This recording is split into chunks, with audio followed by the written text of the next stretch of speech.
بسم الله الرحمن الرحيم عما يتساءلون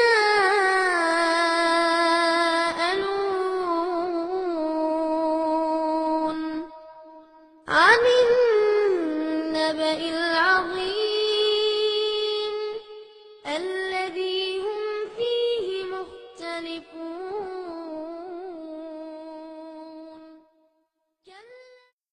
அஸ்ஸலாமு அலைக்கும் வரஹ்மத்துல்லாஹி பரகாத்துஹு. கண்ணியத்திற்குரிய சகோதர சகோதரிகளே, இன்றைய சஹர் நேர நிகழ்ச்சியிலே குழந்தை வளர்ப்பில் நபிகள் நாயகம் காட்டிய வழிமுறைகள் என்கிற தலைப்பிலே பல செய்திகளை நாம் அறிய இருக்கிறோம். இன்றைக்கு அனைத்து பெற்றோர்களும் அவசியம் அறிய வேண்டிய ஒரு தலைப்பு இந்த தலைப்பு. குழந்தையை பெறுவதற்கு முன்னால் திருமணம் ஆன தம்பதிகள் ஒவ்வொருவருமே நமக்கென்று ஒரு குழந்தை பிறக்காதா என்று பல ஆண்டுகளாக ஏங்கி தவிக்கிறார்கள். பல ஆண்டுகளாக திருமணத்தை முடித்துவிட்டு காலம் கடந்ததற்கு பிறகு குழந்தைகளையே பெறாத எத்தனையோ தம்பதிகள் மிகப்பெரிய கவலைக்கு ஆளானவர்களாக, மற்ற வீடுகளில் இருக்கக்கூடிய சிறு பிள்ளைகளை எல்லாம் பார்த்துவிட்டு நமக்கு இப்படி ஒரு பிள்ளை செல்வம் கிடைக்கவில்லையே என்று கண்ணீர் வடிக்கக்கூடியவர்களாக இருப்பவர்களுக்கு மத்தியிலே பெற்றெடுத்த குழந்தைகளை ஏறெடுத்தும் கவனிக்காத எத்தனையோ வகையான பெற்றோர்களுடைய அவல நிலைகளை நாம் பார்க்கின்றோம். இந்த நிலையிலிருந்து அவர்கள் மாற வேண்டும் என்றால் அகிலத்திற்கு ஒரு அருட்கொடையாக, உலக மக்களுக்கு வாழ்க்கை வழிகாட்டுதலுக்கு, அழகிய வழிகாட்டுதலுக்கு முன்னோடியாக வாழ்ந்த நபிகள் நாயகம் ஸல்லல்லாஹு அலைஹி வஸல்லம் அவர்கள் ஒரு குழந்தையை எவ்வாறு வளர்க்க வேண்டும், அவர்களுக்கு நாம் செய்ய வேண்டியது என்ன, செய்யக்கூடாதது என்ன என்கிற பல்வேறு வழிகாட்டுதல்களை காட்டிக் கொடுத்திருக்கிறார்கள். அந்த விஷயங்களை நாம் அறிந்து கொள்வோமேயானால் நம்முடைய பிள்ளைகளை மிக கவனமான முறையில் சிறந்தவர்களாக உருவாக்கக்கூடிய ஒரு வாய்ப்பை நாம் பெறலாம்.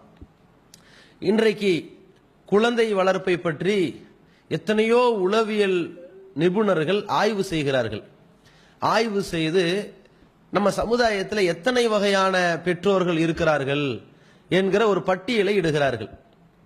அந்த பட்டியலில் சில பெற்றோர்கள் அவசர பெற்றோர்களாக இருக்கிறார்கள், சில பேர் அன்பு பெற்றோர்களாக இருக்கிறார்கள், சில பேர் அடிதடி பெற்றோர்களாக இருக்கிறார்கள், சில பேர் கவனிக்காத பெற்றோர்களாக இருக்கிறார்கள், சிலர் மட்டும்தான் குழந்தையை மையப்படுத்திய பெற்றோர்களாக இருக்கிறார்கள் என்று பட்டியலிடுகிறார்கள்.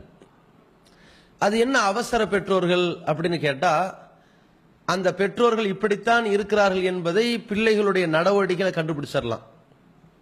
காலையில எழுந்த வேகத்தில் துருன்னு ஓடும்.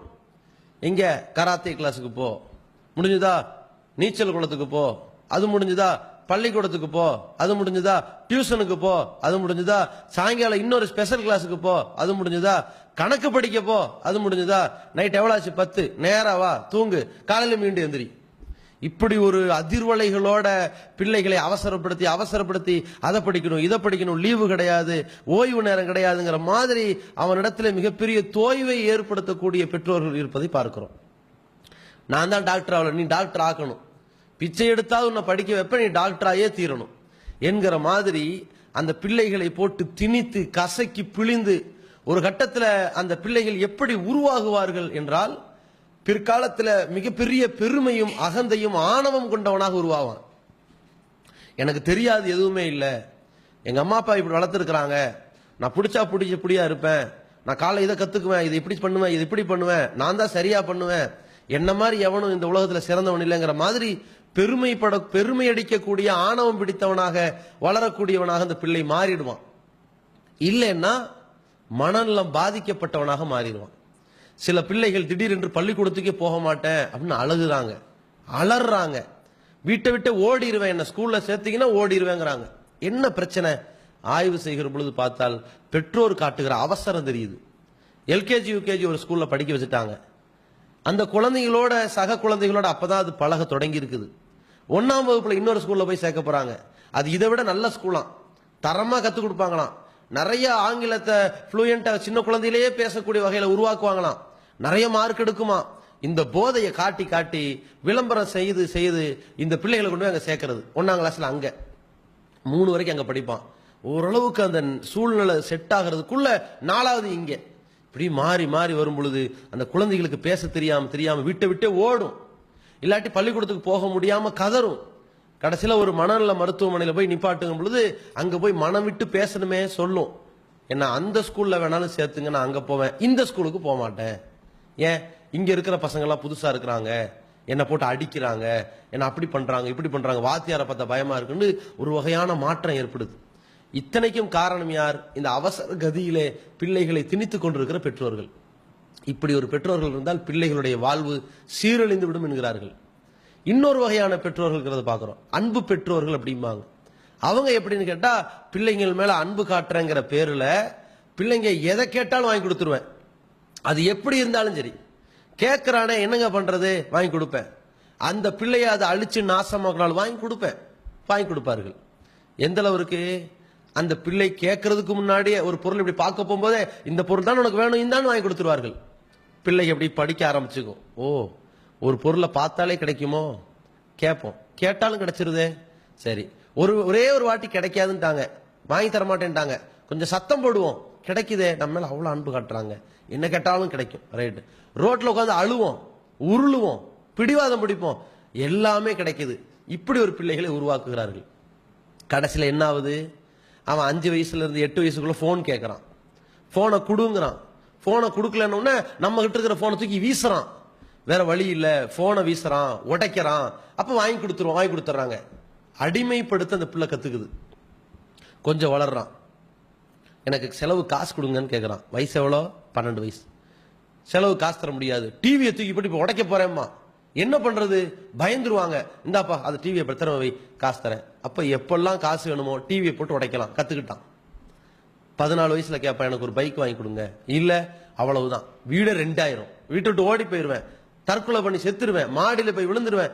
இப்படி ஒவ்வொரு வகையான ஒரு த்ரெட்டனிங்கோட அந்த பிள்ளை உருவாகி பிடிவாதத்தின் உச்சாணி கும்பல போய் நிற்பான். காரணம் என்ன? அந்த பெற்றோர்கள் அன்பு பெற்றோர்கள் என்கிற பெயரால் எதை கேட்டாலும் வாங்கி கொடுப்பேன். ஏன்னா கேட்டானு தவங்கடந்து பெத்த பிள்ளைங்கிற மாதிரி அவங்களுடைய எண்ணத்துல. கல்யாணம் ஆகி 1 வருஷம் 2 வருஷம் 3 வருஷம் கழிச்சு பிறந்திருக்கும் குழந்தை, அல்லது தந்தை சாயல்லையே பிறந்திருக்கும், இல்லாட்டி தாய் சாயல்லையே பிறந்திருக்கும், அச்சகம் பிசகாம பிறந்திருக்கும். அவ்வளவு அழகு பாசம் வளர்த்தெடுக்கும் போது இவ்வளவு நாள் கழிச்சு பெற்றிருக்கிறோம் இந்த குழந்தைய, இந்த குழந்தை மாதிரி வேற எந்த குழந்தையுமே நமக்கு வாழ்நாளே கிடைக்காதுங்கிற மாதிரி எல்லாம் நினைச்சுக்கிட்டு அள்ளி அள்ளி கொடுப்பதனுடைய விளைவு இந்த ஒரே ஒரு பிள்ளையோட டார்கெட் பண்ணி கடைசியில் அந்த பிள்ளைக்கு என்ன நிலைமை என்னன்னு கேட்டா, பிடிவாதத்தின் அடிப்படையிலேயே வளரும். உலகத்துல எந்த முயற்சி எடுக்காது, தன்னம்பிக்கையே இருக்காது. அப்படிப்பட்ட பிள்ளைகளாக வளர்ந்து இது குடும்பத்தை கடைசியில் நடுத்தூர்ல நிப்பாட்டுவது மட்டும் இல்ல, அவனுடைய தேவையை நிறைவேற்றுவதற்கு கொலை செய்தாலும் என்ன என்று கேட்கும். இப்படி ஒரு விபரீதமான நிலையில பெற்றோர்கள் இருப்பதை பார்க்கிறோம். இன்னொரு வகையான பெற்றோர்கள் இருக்கிறாங்க. அவங்க யாரு? அடிதடி பெற்றோர்கள்.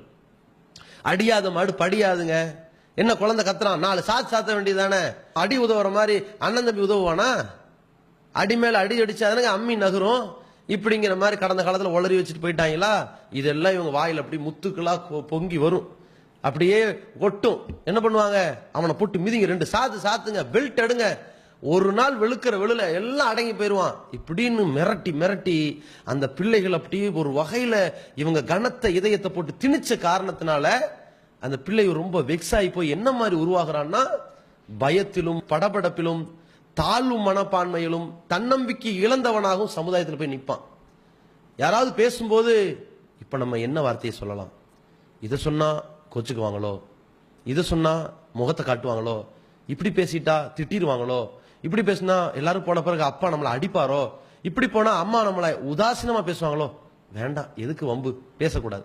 இப்படியே ஆஃப் ஆகிறான், ஊமையாகிறான், சென்சிட்டிவ் ஆகிறான். சபையில போய் உட்காரும் பொழுது தனி மனிதனா போய் உட்கார்றான்.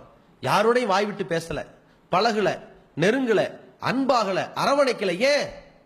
ஒரு பயமுறுத்தலோட பிள்ளைகளை வளர்த்தெடுத்திருக்கிறார்கள். அடிதடியோடு கொடூரமான உள்ளத்தோடு வளர்க்கும் பொழுது அந்த பிள்ளை ஒரு குழந்தையை பெற்றெடுப்பான். நாளை வளர்ந்து ஆளாகி குழந்தையை பெற்றெடுப்பான். தாத்தா பாட்டி உட்கார்ந்து கொஞ்சுவார்கள் பேர குழந்தைய. அப்ப நடுவில் இருக்கான இவன் என்ன செய்வான் தெரியுமா? அப்ப இந்த பிள்ளையுடைய மண்டையை உடைப்பான். ஏன்? தன்னுடைய தாய் தகப்பனார் நம்மை அடித்து மிதித்து தான் வளர்த்தார்கள், இதை தான் கத்துக்கிட்டான். அப்ப இந்த தாய் தகப்பனார் தாத்தா பட்டு இப்படி கதறுவார்கள். நம்ம சின்ன வயசுல நம்ம பிள்ளையை இப்படி வளர்த்துட்டோமே, அந்த பிள்ளையும் இப்படியே தன்னுடைய பிள்ளையை நடத்துறானேன்னு கதறுவார்கள். இப்படிப்பட்ட பெற்றோர்களாகவும் இருக்கக்கூடாது. அதே போல சில பெற்றோர்கள் பார்க்கறாங்க, எப்படி கண்டுகொள்ளாத பெற்றார்கள். ராம ஆண்டாலும் ராவண ஆண்டாலும் எனக்கு கவலை இல்லைங்கிற மாதிரி இருப்பார்கள். என்ன நடந்தாலும் சரி, புள்ள வந்தானா வரலையா, சாப்பிட்டானா சாப்பிடலையா, தூங்குறானா மாசாக்கு போனானா எதுவுமே தெரியாது. உங்க புள்ள எத்தனாவதுங்க படிக்கிறான், அது ஒரு 7ஆவதோ 8ஆவதோ படிப்பான். இப்படி உள்ளவனை கண்டுபிடிச்சலாம் நீங்க. உங்க சின்ன பையனுக்கு எவ்வளவு வயசு, 6ஓ 7ஓ இருக்கும், இப்படிங்கிற ஆளை கண்டுபிடிச்சலாம் எப்படிப்பட்ட ஆள்னு. இந்த மாதிரியான கண்டுகொள்ளாத பெற்றோர்கள் இருந்தான்னு வைங்க, பிள்ளைகள் சுயமரியாதை இல்லாதவர்களாகவும் ஒழுக்கத்தோடு நடக்க வேண்டும் என்கிற அக்கறை இல்லாதவர்களாகவும் பொறுப்புணர்வே இல்லாதவர்களாக இருப்பார்கள். கடைசியில் என்ன செய்வாங்க, வீட்டில் பேசுவார்கள். இந்த பையன் நல்லா வளர்த்தெடுத்துட்டு சொல்லுவார்கள். வெளியே போனான்னு வைங்க, இந்த சின்னவருக்கான இவன் இப்படி, இந்த 4வது பையன் இருக்கான இவன் எப்படின்னா அவங்க அப்பா மாதிரியே வந்துட்டான், எந்த வேலைக்கும் போக மாட்டான், ஊதாரியா சுத்திக்கிட்டு இருக்கிறான், அப்படியே யார்கிட்டையும் சரியா பேசுறது இல்ல, ஒரே சினிமா தியேட்டர்லயே கிடக்குறான், ஒரே பீடி சிகரெட்டுன்னு கிடக்குறான், ஒரே தண்ணி அடிச்சுட்டு சுத்திட்டு இருக்கான், இப்படின்னு பேசுவாங்க பாருங்க. என்ன காரணம், சில பெற்றோர்கள் இப்படி இருப்பார்கள். இந்த மாதிரி இருந்தாலும் குழந்தைகளுடைய வாழ்க்கை கேள்விக்குறியாயிரும்.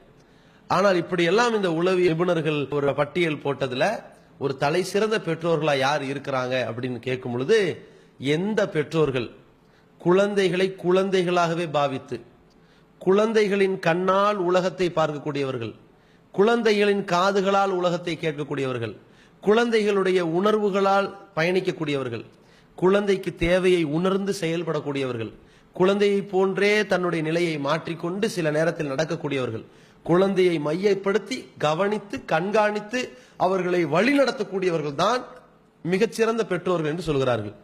அப்படிப்பட்ட வழிநடத்தக்கூடிய ஒரு பெற்றோராக இந்த உலகத்திலே வாழ்ந்த ஒரு மாமனிதர் தான் நபிகள் நாயகம் ஸல்லல்லாஹு அலைஹி வஸல்லம் அவர்கள்.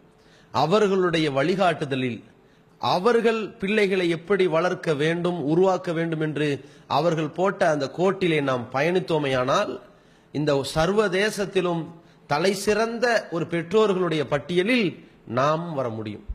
அப்படிப்பட்ட இந்த உலகத்தில் தலை சிறந்த ஒரு தலைமுறையினரை, ஒரு இளைய தலைமுறையினரை, புதிய புரட்சி மிக்க புத்துணர்ச்சி மிக்க ஒழுக்கம் உள்ள ஒரு நல்ல கொள்கை உள்ள பேணுதல் உள்ள மிக தெளிவான ஆற்றல் உள்ள தன்னம்பிக்கை உள்ள சுயமரியாதை உள்ள பிள்ளைகளை நாம் உருவாக்க முடியும்.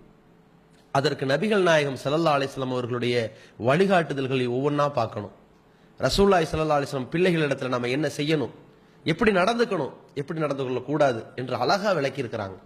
அப்ப பிள்ளைகளிடத்துல நாம் நடந்து கொள்ள வேண்டிய முறைகள் என்ன, என்னவெல்லாம் பிள்ளைகள்கிட்ட நம்ம செய்து கொள்ள வேண்டி இருக்கிறது என்று ரசூலுல்லாஹி ஸல்லல்லாஹு அலைஹி வஸல்லம் அவர்களுடைய காலத்தில் நமக்கு கிடைத்திருக்கின்ற பல்வேறு செய்திகளை நம்ம பார்த்தோமேயானால் அல்லாஹ்வுடைய தூதரவர்கள் அந்த பிள்ளைகளிடத்தில் நடந்த விதங்களை பார்க்கலாம். முதல்ல என்ன, அந்த குழந்தைகள் மேல உள்ள பாசம், அந்த அன்பு, அந்த கருணை, அந்த குழந்தைகளோடு நாம் ஒன்றி பழகுகிற தன்மை இருக்கு பாருங்க, அது நம்மகிட்ட இருக்கணும். அல்லாஹ்வுடைய தூதர் ஸல்லல்லாஹு அலைஹி வஸல்லம் அவர்கள் தன்னுடைய பேத்தியை எடுத்துக்கொண்டு தோளிலே சுமந்தவர்களாக நேரா பள்ளிக்கு போறாங்க, தொழுகிறாங்க. ருக்கு வரும் பொழுது குழந்தைய பேத்திய இறக்கி விட்டுறாங்க, பிறகு எந்திரிச்சு நிக்கிறாங்க, பிறகு சஜிதாவுக்கு போறாங்க, பிறகு சஜிதாவிலிருந்து எழுந்து நிற்கும் பொழுது குழந்தைய தூக்கி தோல்ல சுமந்துக்கிறாங்க, தொலை வைக்கிறாங்க. இப்படி ஒரு ஆட்சி தலைவர், ஒரு குடும்ப தலைவர், ஒரு ஆன்மீக தலைவர் உலகத்தில் இருக்காங்களா? தன்னுடைய குழந்தை சபையில நிற்கும், எல்லாருடைய குழந்தைகள் இருக்கும், தன்னுடைய குழந்தைகள் 2 பேர் இருப்பாங்க, 3 பேர் இருப்பாங்க. ஒரு சின்ன குழந்தை வாப்பா அத்தாண்டு ஓடி கிட்ட தள்ளி நில்லு தள்ளி நில்லு, எல்லாரும் நிக்கிறாங்கல்ல, விரட்டி விடக்கூடியவர்களாக இருப்பதை பார்க்கிறோம். அந்த குழந்தை சபையில இருக்கும்போது திடீர்னு அம்மாவுடைய மடியில போய் உட்காரும், சனியனை இங்க தள்ளி உட்காரு அப்படின்னு விரட்டுறதை பார்க்கிறோம். பாசத்தை நோக்கி ஏங்கி அந்த குழந்தை வரும் பொழுது வாங்கம்மா இங்க அப்படின்னு உட்கார வைத்தால் என்ன குறை? நம்மள்ட்ட ஏன் அது வரல? அதை ஏன் வெக்கமாவும் கூச்சமாவும் நினைக்கிறோம்? ஒரு ஆம்பளையா ஒரு பெண்ணிட்ட கிட்ட உட்கார போறான், நாம் பெற்ற குழந்தை வருகிறது. ஒரு ஆண் ஏன் அதை கூச்சமா நினைக்கிறான்? ரொம்ப செல்லமோ அப்படின்னு 4 பேர் கேட்பான். என் குழந்தை எல்லாருமே நான் செல்லமா தாங்க இருப்பேன், நம்ம பதில் சொல்லணும். நம்ம என்ன பண்றோம், இல்ல நீ தள்ளி நில்லு பாரு, எல்லாரும் எப்படி பேசுறாங்க பாரு, தள்ளி நில்லுன்னு விரட்டணும் என்றால் நாம எந்த விதமான இரக்கமும் காட்டாமல் இருந்தால் நாம் அவர்களுக்கு தகப்பனா? யோசிச்சு பாருங்க. அப்ப இந்த விஷயத்தை புரிந்து கொண்டு முதல்ல குழந்தைகள் மீது இரக்க குணம் கொண்டவர்களாக அவர்கள் என்ன எதிர்பார்க்கிறார்கள் என்பதை உணர்ந்தவர்களாக நம்ம நடக்கணும். அதே போல ரசூலுல்லாஹி ஸல்லல்லாஹு அலைஹி வஸல்லம் அவர்கள் தன்னுடைய பேர குழந்தைகளை கொஞ்சுகிறார்கள், முத்தம் கொடுக்கிறார்கள். ஒரு கிராமவாசி பார்க்கிறாரு, என்ன குழந்தைகளுக்கு முத்தம் எல்லாம் கொடுப்பீங்களோ? அவர் கேட்கிறார். ரொம்ப ஆச்சரியமா இருக்குது. அவர் உலக அதிசயத்துல இது ஒண்ணு நினைச்சிட்டார் போல இருக்குது. குழந்தைகளுக்கு முத்தம் எல்லாம் கொடுப்பீங்களா? இல்ல, எனக்கு 10 குழந்தை இருக்குது, நான் யாருக்குமே முத்தம் கொடுக்கறது இல்ல அப்படின்னு கேட்கிறார். ரொம்ப ஆச்சரியமா இருக்கு அவருக்கு. அப்ப ரசூலுல்லாஹி ஸல்லல்லாஹு அலைஹி வஸல்லம் சொன்னாங்க, உன் உள்ளத்திலிருந்து அல்லாஹ் இரக்க குணத்தை எடுத்துக்கிட்டா அதுக்கு நான் என்னப்பா பண்ண முடியும்? யார் மனிதர்களுக்கு இரக்கம் காட்டுறானோ அவங்களுக்கு அல்லாஹ் இரக்கம் காட்டுவான் அப்படின்னு ரசூலுல்லாஹி ஸல்லல்லாஹு அலைஹி வஸல்லம் அழகா அதை சொல்லிட்டு அந்த குழந்தைகளோட எப்படி நடந்துக்கிட்டாங்க? அந்த குழந்தைகளை கொஞ்ச வேண்டும். எப்பொழுது நம்முடைய குழந்தைகளை நாம் கொஞ்ச ஆரம்பிக்கிறோமோ அந்த குழந்தைகள் தங்களுடைய குறைகளை நம்மிடத்தில் வெளிப்படுத்த ஆரம்பிக்கும். தன்னுடைய பள்ளிக்கூடங்களில் ஏற்பட்டிருக்கிற சில அசம்பாவிதங்களை வாய்விட்டு நம்மிடத்தில் பேசும்.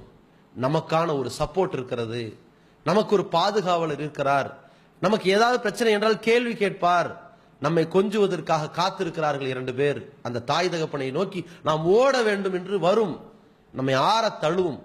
நான் கேட்கிறேன், ஒரு குழந்தை ஒரு 3 மாசம் 4 மாசத்துல இருக்கு, நம்ம கையில சுமந்திருக்கிறோம். அறிமுகம் இல்லாத ஒருத்தர் வீட்டுக்குள்ள நுழையிறாரு, சத்தம் போட்டு சலான் சொல்றாரு. குழந்தை பதறிட்டு தாயை இறுக்கி கட்டி பிடிக்கும். அப்ப என்ன செய்வோம்? ஏங்க சத்தம் போடுறீங்க? குழந்தை பயந்துருச்சு. இந்த பாசத்தின் வெளிப்பாட்டை அதே போல ஒரு 3 வயசு பையனாக, ஒரு 5 வயசு பையனாக அவன் பள்ளிக்கூடத்துல போயிட்டு வந்து, டீச்சர் என்ன திட்டாங்கம்மா, இந்த பையன் என்கிட்ட வந்து பென்சிலை பிடிங்கிட்டாமா, உனக்கு எங்க போச்சு புத்தி, நீ ஏன் டீச்சர்கிட்ட போய் சொல்லல, நீயே சமாளிச்சுக்க அப்படின்னா சமாளிக்க முடியும்? 15 வயசு 20 வயசுன்னு கல்லூரிக்கு போகக்கூடியவனே தன்னுடைய பிரச்சனையை சமாளிக்க முடியல. இந்த 3 வயசு குழந்தை என்ன பண்ணும்? டீச்சர் இப்படி திட்டாங்கன்னா, டீச்சர் இப்படி திட்டீங்களா, என்ன பிரச்சனை, ஏன் கேட்கக்கூடாது? ஏன் அவனை 20 வயசு ஆளா, ஒரு 18 வயசு ஆளா? டீச்சர் திட்டக்கூடிய அளவுல இவனுடைய நடத்தையில தப்பு வந்துருச்சா, அது வேற மாதிரி கேட்க போறோம். இந்த 3 வயசு பையனை டீச்சர் திட்டான்னு ஏன் திட்டினாங்க? அவங்களுக்கு என்ன இப்படி ஒரு ஆத்திரம் வந்திருக்குது? அப்ப எதுக்காக வேண்டி பள்ளிக்கூடத்துக்கு ஃபீஸ் கட்டி படிக்க வச்சிருக்கிறோம்? என்னமோ திட்டினீங்களாம்ல என்ன? அப்ப டீச்சர் சொல்லுவாங்க. டீச்சர் அனாவசியமா திட்டி இருந்தாங்கன்னா உணர்வாங்க, கேட்கறதுக்கு ஆள் வரும், நம்ம கவனமா இருப்போம். இந்த மாதிரி குழந்தைகளை நாம் கொஞ்சம் தொடங்கினால்தான் அந்த குறைகளை எல்லாம் நம்மிடத்தில் வெளிப்படுத்தி அவர்கள் மனநிறைவோடு வாழ்வார்கள். அதே போல குழந்தைகளிடத்துல ரசூலுல்லாஹி ஸல்லல்லாஹு அலைஹி வஸல்லம் அவருடைய உணர்வுகளை எந்த அளவுக்கு மதித்தவர்களா இருந்தாங்கன்னு பாருங்க. எந்த சந்தர்ப்பத்திலையும் சரி குழந்தைகளுடைய உணர்வுகளை மதிக்கணும்.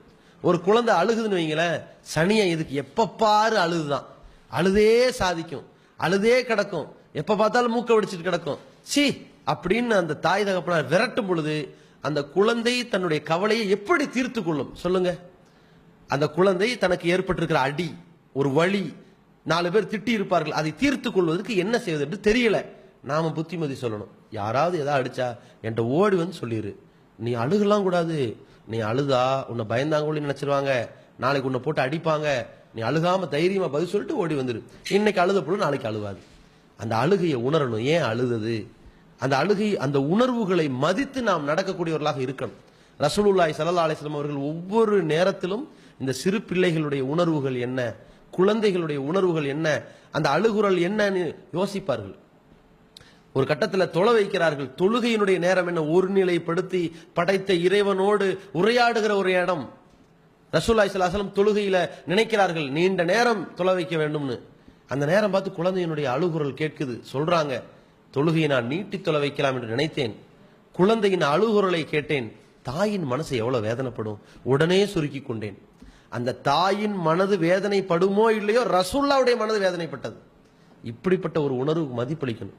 ரோட்ல ஒரு குழந்தை ஏமா அழுகிற அப்படின்னு கேட்டு, அதெல்லாம் கேட்காதீங்க, அந்த சனி அப்படிதான் அழுதுகிட்டே இருக்கு, நீங்க கண்டுக்காதீங்க, சும்மா இருந்தா கொஞ்ச நேரம் தான் அப்படியே அமைதியாயிரும் இப்படின்லாம் சொல்லுவார்கள். நம்ம என்ன காரணம், காரணத்தை தெரிந்து அதை களைய வேண்டும். பள்ளிக்கூடத்துக்கு போயிட்டு வந்திருக்கும் குழந்தை அமைதியாவே இருக்கும், அமைதியா இருந்தா அப்படித்தான் இருப்பாங்க, கொஞ்ச நேரம் சரியாயிரும் இப்படி சொல்லக்கூடாது. என்னம்மா அமைதியா இருக்கிற, யார் அடிச்சாங்களா அப்படின்னா அப்படியே பொல பொலன்னு அழுகும். அப்புறம் நிலைமையை கேட்கணும். அப்புறம் எல்லாம் புத்திமதி சொல்லி சுதாரிப்பா ஆக்கி விட்டுட்டோம், நாளைக்கு வருகிற பொழுது அழுது சொல்லாது, சுதாரிப்பா பதில் சொல்லும். இப்படித்தானே குழந்தையை வளர்க்கணும். அவருடைய உணர்வுகளுக்கு மதிப்பளிங்க. சிரிச்சுக்கிட்டே குழந்தை வந்து, இன்னைக்கு நல்ல ஒரு ஸ்கூல்ல வந்து ஒரு பையன் அடிச்சனா திருப்பி அடிச்சிட்டேன் அப்படின்னு, இனிமேல் அப்படி பண்ணாதீங்க, டீச்சர்கிட்ட சொல்லுங்க, சரியா, அப்படியா அப்படின்னு சொல்லிட்டு அதை சரி கட்டணும். அதே மாதிரி அந்த குழந்தைகள் வரும், இன்னைக்கு நான் இதுல 10 மார்க் வாங்கிட்டேன், மிஸ் சொன்னாங்க நீ கரெக்டா கேள்விக்கெல்லாம் பதில் சொல்லிட்டேப்பா, நல்லா படிக்கிறியப்பா அப்படின்னு சொன்னாங்க. அப்படின்னு சொன்னோம் நம்ம என்ன சொல்லணும், அப்படியாமா அவ்வளவு அழகா படிக்கிறீங்களா, பரவாயில்லையம்மா நல்லா படிங்க, கொஞ்சம் ஊக்கப்படுத்தணும். அவங்க சந்தோஷத்தோட வராங்களே, அந்த சந்தோஷத்துக்கு மதிப்பு. சரி சரி ரொம்ப அதைய பத்தி பேசிட்டு இருக்காத, பேக் எடுத்து வச்சுட்டு ஷூவை கழட்டிட்டு ஒழுங்கா சுத்தமா கை கால கழுவிட்டு வா, முதல்ல அதை செய், அதையெல்லாம் ஏன் பேசிட்டு இருக்கேன்னு எந்த நல்ல காரியத்தையும் ஒரு சுப செய்தியையும் உங்கள்கிட்ட சொல்வதற்கே பயப்படும். சரி இவர்கள் அதுக்கான ஆள் இல்லை, நம்ம ஃப்ரெண்ட்ஸுகளோட சொல்லிட்டு போயிடுவோம், இவங்க நம்முடைய துக்கத்திலையும் கலந்துக்க மாட்டாங்க, இன்பத்திலையும் கலந்துக்க மாட்டாங்கன்னு விரக்தி அடைந்து விடும். அப்ப குழந்தைகளுடைய உணர்வுகள் என்ன என்று ரசூலுல்லாஹி ஸல்லல்லாஹு அலைஹி வஸல்லம் எப்படி மதிப்பளித்தார்களோ அப்படி மதிப்பளிக்க வேண்டும், அவர்கள் மீது இரக்கம் காட்ட வேண்டும். இரண்டாவதாக நபி ஸல்லல்லாஹு அலைஹி வஸல்லம் அவர்கள் எந்த அளவிற்கு அதுல கவனத்தோடு இருக்கிறாங்க அப்படின்னு சொன்னா, குழந்தைகளை கவனிக்கணும். குழந்தைகள் எப்படி இருக்கிறாங்க, என்ன சாப்பிட்றாங்க, அவங்க உடல்நிலை எப்படி இருக்குது, அவங்க பேச்சு நடவடிக்கையில் எப்படி இருக்குது, அவங்களுடைய நடை உடை பாவனையில் எப்படி இருக்குது, அவங்க சுத்தமா இருக்கிறாங்களா அசுத்தமா இருக்கிறாங்களா என்கிற கவனிப்பு இருந்துகிட்டே இருக்கணும். அதை ரசூலுல்லாஹி ஸல்லல்லாஹு அலைஹி வஸல்லம் எந்த அளவுக்கு பார்க்கறாங்க, ஜாஃபர் பின் அபி தாலிப் ரலியல்லாஹு அன்ஹு அவர்கள் ஒரு யுத்தத்தில் கொல்லப்பட்டாங்க. ஜாஃபர் ரலியல்லாஹு அன்ஹு அவர்கள் கொல்லப்பட்ட நேரத்தில் அவருடைய வீட்டுக்கு போறாங்க. பிறகு ரசூலுல்லாஹ் அவர் கவனிச்சுட்டாங்க, அவங்களுடைய குழந்தைகளை போய் நம்ம என்னன்னு பார்த்து சரி பண்ணணும். ஏன்னா ரசூலுல்லாஹி ஸல்லல்லாஹு அலைஹி வஸல்லம் அவர்களுடைய சகோதரர் தான், ஒன்றை விட்ட சகோதரர் தான் ஜாஃபர். அவருடைய மகங்களை தான் ரசூலுல்லாஹ் கூப்பிட்டு விடுறாங்க, அந்த பிள்ளைங்களை எல்லாம் கூட்டிட்டு வாங்கன்னு. அவங்கெல்லாம் பார்த்தா ரொம்ப மெலிந்த கோழி குஞ்சு மாதிரி இருக்கிறாங்க. ரசூலுல்லாஹ் பார்த்துட்டு என்ன இவங்க தலைமுடியெல்லாம் இப்படி இருக்குது, முதல்ல போய் முடி வெட்ட சொல்லுங்க அப்படின்னு சொல்லி பார்த்து அதை கவனித்து அவர்களை சரி செய்யக்கூடிய பணியை ரசூலுல்லாஹ் செய்யறாங்கன்னு சொன்னா, இது போன்ற அந்த கவனிப்பு தன்மை பெற்றோர்களுக்கு இருந்துகிட்டே இருக்கும். நம்ம குழந்தை திடீர்னு லைட்டா காலை நொண்டி நடக்கிறானே, ஏன் இங்க வா என்னாச்சு, பயப்படாம சொல்லு, சைக்கிள்ல போக கீழே, இதுதானே ஒன்றும் பிரச்சனை இல்லை, இங்க வா எண்ணெய் போட்டு நீவி விடுறேன். அப்போ குழந்தை எவ்வளவு பெரிய ஆறுதலா பார்க்கும். இது மாதிரி அந்த குழந்தைகளை கவனிக்க வேண்டும், கண்காணிக்க வேண்டும், அவர்களுக்கு செய்ய வேண்டிய கடமைகளை நிறைவேற்ற வேண்டும் என்பது ஒவ்வொரு பெற்றோர் மீதும் கடமையா இருக்கு. ரசூலுல்லாஹி ஸல்லல்லாஹு அலைஹி வஸல்லம் அழகா சொன்னாங்க, குல்லுக்கும் ராயின் வ குல்லுக்கும் மஸ்ஊலுன் அன் ரய்யத்திஹி, உங்கள ஒவ்வொருத்தரும் பொறுப்பாளர், உங்களுக்கு வழங்கப்பட்ட பொறுப்பு குறித்து மறுமையில விசாரணைக்கு நிறுத்தப்படுவீர்கள். உன் புள்ள இப்படி விழுந்துட்டு வந்தானே கேட்டையா, அழுதுட்டு வந்தானே கேட்டையா, அடிபட்டு வந்தானே கேட்டையா, அப்படி அல்லாஹ் கேட்டா என்ன பதில் சொல்ல போறோம்? உனக்கு நம்முடைய குழந்தைகள் நமக்கு கிடைத்திருக்கிறது நாம வாங்கின செல்போனோ பேனோவோ இல்ல, அல்லாஹ் நமக்கு கொடுத்திருக்கிற ஒரு விருந்தினர், அல்லாஹ் நமக்கு கொடுத்திருக்கிற ஒரு அருட்கொடை. சும்மல்ல துஸ்அலுன்ன யௌமைதின் அனின் நயீம், உங்களுக்கு வழங்கப்பட்டிருக்கிற அருட்கொடைகளை பற்றி விசாரிக்கப்படுவீர்கள். அல்லாஹ் நமக்கு கொடுத்திருக்கிற அருள் இருக்கிறதே, அருளாக கொடுத்திருக்கிறானே, எத்தனையோ பேர் கிடைக்காமல் ஏங்கி தவித்து தத்தெடுத்து கொண்டிருக்கிறார்களே, நாம் பெத்தெடுத்து கொண்டிருக்கிறோமே, இந்த குழந்தைகளுக்கு நாம் செய்ய வேண்டிய கடமைகளை செய்யாவிட்டால் அல்லாஹ் விசாரிப்பானேங்கிற ஒரு அச்ச உணர்வு வரணும். அதே மாதிரி குழந்தைகளிடத்துல நாம் நடந்து கொள்ள வேண்டிய விதத்துல இன்னும் முக்கியமானது சமமாக நடக்கணும், நீதமா நடக்கணும். மூத்தவன் இருப்பான், இளையவன் இருப்பான். மூத்தவன் படிக்காதவனா இருப்பான், இளையவன் ரொம்ப துருதுருன்னு வருவான், படிச்சவனா இருப்பான்.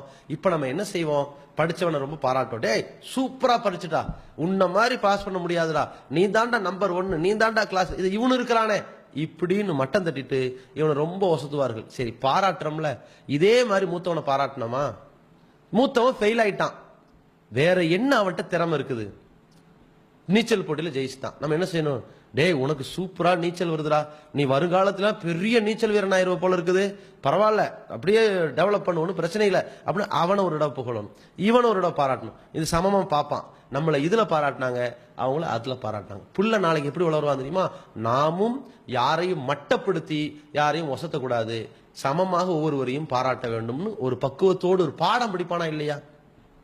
அனைத்திலும் நீதி காட்டணும். ரசூலுல்லாஹி ஸல்லல்லாஹு அலைஹி வஸல்லம் சொன்னாங்க, யஅதிலு பைன அவுலாதிக்கும், உங்களுடைய குழந்தைகளுக்கு மத்தியில நீங்க நீதமா நடந்துக்குங்க. ஒரு பொருளை வாங்கி கொடுக்கிறோம், பெரியவனுக்கு வாங்கி கொடுக்கிறோமா, சின்னவனுக்கு வாங்கி கொடுக்கணும். பெரியவன் அழகா இருக்கிறான், சின்னவன் அலங்கோலமா இருக்கிறான், அவன் அடிபட்டு கிடக்கிறான், சோம்பேறியா இருக்கிறான், நொண்டியா இருக்கிறான், முடமா இருக்கிறான், காது கேட்காதவனா இருக்கிறான், இப்படி ஒரு குறைகள் அவன்கிட்ட இருக்குது, இருக்கட்டுமே, இருந்தா என்ன, அவனும் நம்ம குழந்தை தானே, இவனுக்கு செய்யக்கூடிய அத்தனையும் அவனுக்கு செய்யணும். இவனுக்கு எது சாத்தியமோ அதை இவனுக்கு செய்யறோம், இவனுக்கு எது சாத்தியமோ அதை செய்யணுமா இல்லையா? இப்ப என்ன செய்யறோம், ஒரு பெரிய ஒரு 2 வீலர் கேட்கறான், இவனுக்கு 20 வயசு ஆயிடுச்சு, ரைட்டு, பைக் கேட்கறாரு, சின்னவர் கேட்கறான், எனக்கு ஒரு சைக்கிள் வாங்கித்தாங்க, அதெல்லாம் வேணாம், சும்மா கரடாங்க கூடாது. இந்த நேரத்தில் அவன் பைக் ஓட்டுற வயசு, இவனுக்கு சைக்கிள் ஓட்டுற வயசு, இவனுக்கு ஒண்ணு வாங்கி தரோம், அவனுக்கு ஒரு சைக்கிள் வாங்கி தரணும். இல்லையா சைக்கிள் வேணாம், இவருடைய வயசுக்கு வரும்போது அந்த பைக்கை கவனமா பெரியவனுக்கு வாங்கி கொடுத்தோம், இப்போ நீ 20 வயசு வந்துட்ட உனக்கு ஒண்ணுன்னு வாங்கி கொடுக்கணும். இல்லாட்டி நாளைக்கு குழந்தை கேட்குமா கேட்காதா? அன்னைக்கு அவங்களுக்கு மட்டும் வாங்கி கொடுத்தீங்க, எனக்கு என்ன செஞ்சீங்க கேட்குமா கேட்காதா? படிக்க வைப்பாங்க, கேட்கும். என்ன மட்டும் இந்த மட்டமான ஸ்கூல்ல படிக்க வச்சீங்க, அவனை விட்டு அங்க படிக்க வச்சீங்க, ஒவ்வொன்னையும் கேட்கும். குழந்தைகள் ஆழமாக பதிஞ்சு உங்களை விசாரிக்கும். என்ன பதில் சொல்ல போறீங்க? குழந்தைகள்கிட்ட நீங்க பதில் சொல்லுவீங்க, இந்த மாதிரிலாம் எடுத்துரிஞ்சு பேசாத, அப்படி இப்படின்னு திட்டிடுவோம். மறுமையில் என்ன பதில் சொல்ல போறோம்? ஆனா குழந்தைகள் விஷயத்துல நாம் எவ்வளவு நீதமாக நடக்கிறோம் என்பதை அல்லாஹ் கணக்கிட்டு கொண்டிருக்கிறானே, அல்லாஹ் விசாரிக்க போகிறானே. நாம் அவர்களிடத்துல புன்னகிக்கிறோமே, அதுல நீதமா நடக்கணும். பெரியவன் வருவான், சின்னவன் வருவான், சின்னவன் வந்து என்ன தப்புனாலும் சரி சிரிச்சுக்கிட்டே அவனை திருத்துறது, பெரியவன் ஏதாவது தப்புனாலும் மூஞ்சில முறைச்சுக்கிட்டு, அப்ப என்ன பார்ப்பான்? சின்னவன் என்ன செஞ்சாலும் கண்டுக்க மாட்டாங்க, நம்ம கேட்டா நம்மளை திட்டுவாங்க, நாம் ஏன் அதை சமமாக பார்க்கல? அப்ப இதையெல்லாம் யோசித்து சம நீதியோடு நடக்கக்கூடியவர்களாக இருக்கணும். அதே மாதிரி நபி ஸல்லல்லாஹு அலைஹி வஸல்லம் அவர்கள் அந்த பிள்ளைகள் மத்தியில நடந்து கொண்ட விதங்கள்ல இன்னொரு முக்கியமான ஒரு சம்பவம் என்னன்னா, பிள்ளைகள் தவறு செய்து 2 வகையான தவறை நம்ம புரிஞ்சுக்கணும். சில காரியங்கள் தவறானதாவே இருக்காது, நேரத்தை வீணடிக்கிற மாதிரி இருக்கும், நேரம் தெரியாம விளையாண்டுகிட்டே இருக்கும். படிக்க சொல்லுவோம், படிக்காம இருக்கும். படிக்காம இருக்கிறது ஹராமா? விளையாண்டுகிட்டே இருக்கிறது ஹராமா? இல்ல. மார்க்க விஷயத்தில் மார்க்க ரீதியாக அது பாவமான ஹராமான காரியம் இல்லை. அதே நேரத்தில் தொழுகை நேரத்துக்கு தொழுகை போகாம இருக்கும். தொழுகை போகாம இருக்கிறது தப்பு தான், ஆனா அது பருவம் அடையல, அது விசாரணைக்கு உட்படுத்தப்படாது, அது இப்பொழுது பயிற்சி எடுத்துக்கொண்டிருக்கிறது. அப்ப இதை நம்ம எப்படி டீல் பண்றது? இதையெல்லாம் ரொம்ப கண்ணியமா டீல் பண்ணணும். ஏன்? அது ஹராமானது இல்லை. ஒரு விளையாடிக்கிட்டு இருக்கிறாங்க, அது ஹராம் இல்லை. அவர்கள் என்ன செய்யறாங்க, படிக்கிற நேரத்தில் படிக்காம இருக்கிறாங்க, அல்லது தூங்கிட்டாங்க, அல்லது சரியா எழுத தெரியல, சரியா பேச்சு வரல, அதெல்லாம் நாம தான் சொல்லிக் கொடுத்து பக்குவப்படுத்தணும். இது ஹராமானது இல்லை. அதே மாதிரி அவர்கள் தொழுகிற நேரத்தில் தொழுக போல, குரான் ஓதல, இப்ப என்ன செய்யறது? அது கண்ணியமான முறையில் சரி செய்யணும். ஆனால் இதை ரொம்ப கஷ்டப்படுத்திக்கிட்டு இவன் உருப்பட மாட்டான், இவன் நாசமா போயிடுவான், இவன் திருந்த மாட்டான் என்ற முடிவெடுத்துறாம அவனை டெவலப் பண்றதுக்கான வழிமுறைகளை சிந்திக்கணும். அதே நேரத்தில் பாருங்க, மார்க்கத்துக்கு முரணான ஒரு பாவமான காரியம் நடக்குது. அந்த பாவமான காரியத்தை போய் பிள்ளை செய்ய போறான்னா டக்குன்னு அதுல இருந்து காப்பாற்றணும். அது நம்முடைய பார்வையாகவும் இருக்கலாம், செய்கையாகவும் இருக்கலாம். காப்பாற்ற வேண்டிய கடமை நமக்கு இருக்குது. குழந்தை என்ன செய்யுது? நல்லா பழகுது, வைக்குது, திடீர்னு மேல தொங்குது, டேபிள போட்டு இழுக்குது, இதெல்லாம் செய்யாதீங்கம்மா அப்படின்னு சமாதானம் பண்றோம். குழந்தை திடீர்னு என்ன செய்யுது? நேர ஒரு கத்திரிக்கோள் எடுத்துக்கிட்டு இப்படி காட்டுது, காதுல வைக்குது, கண்ணுல வைக்குது, கத்தியை தூக்கி இப்படி ஆட்டுது. எப்ப என்ன செய்வீங்க? அப்படிலாம் செய்யக்கூடாதுமா இப்படிலாம் சொல்லுவீங்க. டக்குன்னு பிடிங்கிடணும். என்ன இது, ஏன் கத்தியை சொல்லான்னு இருக்க, அதோட முடிஞ்சது. அதுக்கப்புறம் திட்டிக்கிட்டு இருக்க கூடாது, எப்ப பாரு அதை பத்தி பேசக்கூடாது. பாடம் படிச்சிருச்சு, கத்தி இப்படி எடுத்து விளையாடக்கூடாது, மனசுல பதிஞ்சிரும், முடிஞ்சது. இப்போ விபரீதமான விஷயங்களை ரொம்ப எச்சரிக்கையா சொல்லிடணும். மற்ற விஷயங்களா இருந்தா கவனமா இருந்துக்கலாம், கண்ணியமா சொல்லலாம்னு படிச்சுக்கணும். ஒரு கட்டத்துல ரசூலுல்லாஹி ஸல்லல்லாஹு அலைஹி வஸல்லம் அவர்கள் அதை எப்படி அழகா அணுகுனாங்கன்னா, தன்னுடைய பேர குழந்தைகள் ஹசன் ஹுசைன் ரலியல்லாஹு அன்ஹுமா அவர்கள் பேரிச்சம்பளங்கள்லாம் குவிஞ்சிருக்கிற இடத்துல பைத்துல் மால், பொது சொத்தினுடைய பைத்துல் மாலாக இருந்த அந்த பேரிச்சம்பளங்கள் எடுத்து வாயில போடுறாங்க. இது ஹராமான பொருள் வாயில போயிட்டு இருக்குது. வேகமா ரசூல்லா வாயிலிருந்து கிண்டி எடுத்து துப்பு துப்பு. இத ஏன்? இது நம்மளுடைய குடும்பத்திற்கு, முகமதுடைய குடும்பத்திற்கு பைத்துல் மாலுடைய பொருட்கள் ஹராம்னு உனக்கு தெரியாதா? ஏன் இதை சாப்பிடுறீங்க அப்படின்னு ரசூல்லா கண்டிச்சாங்க. அதுக்கு பிறகு தன்னுடைய கண்டனங்களை காட்டினாங்களா? கோபத்தை வெளிப்படுத்தினாங்களா? ஒவ்வொரு வாட்டியும் சிடுமூஞ்சியாகவே சில பேர் காட்டிக்கொள்வார்களே, அது போன்ற ரசூல்லா தன்னுடைய முகபாவனையை மாற்றினார்களா? இல்ல. அப்ப இது போன்று விபரீதமான விஷயங்களாக இருக்கும் பொழுது உடனே காப்பாற்ற வேண்டும், உடனே குழந்தைகளுக்கு விழிப்புணர்வு செய்ய வேண்டும், உடனே அந்த தீமையிலிருந்து அவர்களை தடுக்க வேண்டும். இது ஒரு பாடம். அதே போல குழந்தைகளுக்கு நாம் செய்ய வேண்டிய இன்னொரு விஷயம் என்னன்னா, ஊக்கப்படுத்தணும்.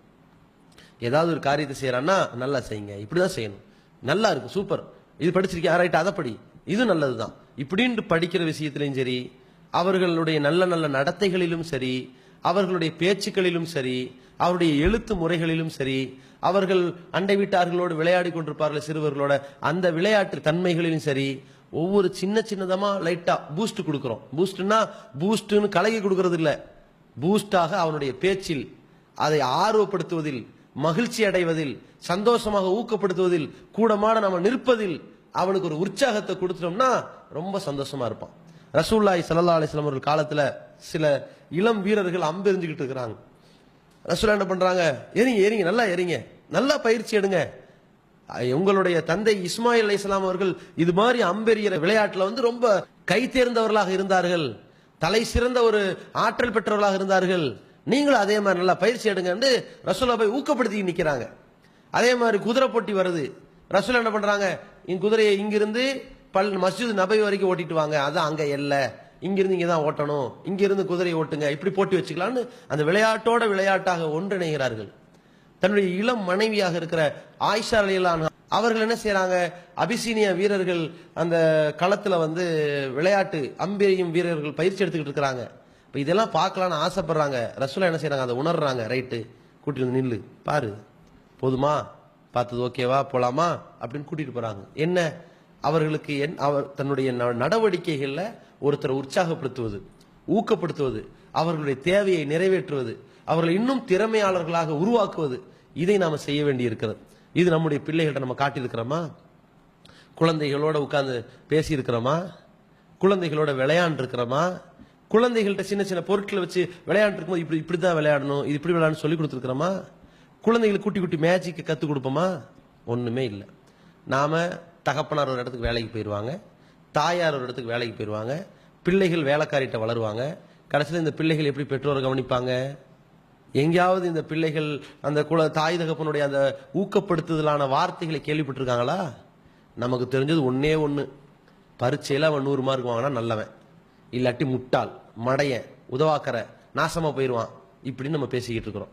இந்த உலகத்துல மதிப்பெண் போதையை கொடுத்து ஏமாற்றி ஏமாற்றி நல்லா பார்த்துக்குங்க, 100க்கு 100 வாங்கக்கூடிய எல்லாருமே ஒரே ஒரு நாள் பேப்பர்ல வருவான், டிவியில வருவான், கேக் வாங்கி திம்பான், அதோடு முடிஞ்சிருச்சு. காலத்துக்கு அவன் தெரிய மாட்டான். ஆனா இன்னைக்கு பெரிய பெரிய விஞ்ஞானி, பெரிய பெரிய மருத்துவர்கள், பெரிய பெரிய ஆட்சியாளர்கள் படிச்சவங்களா? இந்த உலகத்துல திறமைதான் அடிப்படையை தவிர இந்த எண்ணிக்கை இருக்கு பாருங்க, 100க்கு 100, 1000க்கு 1000, 600க்கு 600, இது எதுவுமே கிடையாது. ஏன்? அதெல்லாம் திருத்தவனுக்கு காசை கொடுத்து செஞ்சிருக்காங்களா, அல்லது ஏனாதானமா திருத்தினாங்களா, அல்லது பள்ளிக்கூடமே ஃப்ராடு பண்ணி நல்ல மார்க் வாங்கி கொடுத்தாங்களா, அல்லது உண்மையிலேயே முயற்சி எடுத்து தான் செய்தார்களா? பலரும் கலந்துருக்கிறான். அப்ப இது எப்படி அளவுகோலை வைக்கிறீங்க?